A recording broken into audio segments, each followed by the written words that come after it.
அல்லாஹ் மற்றொரு வசனத்தில் சொல்கிறான், நபியே நீங்க மக்கள்கிட்ட கேளுங்க, ஹல் அதுல்லுக்கும் அலா திஜாரத்தின், உங்களுக்கு ஒரு வியாபாரத்தை சொல்லித்தரவா இப்படின்னு கேளுங்கிறான் அல்லாஹ். திருக்குர்ஆனில் இடம்பெற்றிருக்கக்கூடிய ஒரு வார்த்தை. நபியல் நாயகத்தை நோக்கி அல்லாஹ் ரப்புல் ஆலமீன் மக்கள்கிட்ட நபியை நீங்க கேளுங்க, என்ன கேட்கணுமா? ஹல் அதுல்லுக்கும் அலா திஜாரத்தின், ஒரு வியாபாரத்தை நான் உங்களுக்கு சொல்லித்தரவா?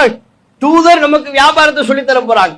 அல்லாஹ் ரசூலுல்லாஹ்வுக்கு உத்தரவு போடுகிறான், நபியை நீங்க மக்கள்கிட்ட கேளுங்க, நான் ஒரு வியாபாரத்தை உங்களுக்கு சொல்லித்தரவா? இந்த வியாபாரம் எப்படிப்பட்டது? பொருளாதாரத்தை தரவல்ல வியாபாரம் அல்ல, காசு பணத்தையும் உலகத்தில் செல்வத்தையும் குவிக்கக்கூடிய வியாபாரம் அல்ல. துன்ஜீக்கும் மின் அஸாபின் அலீம், கடும் துன்புறுத்தக்கூடிய வேதனையிலிருந்து உங்களை காப்பாற்றக்கூடிய வியாபாரம்.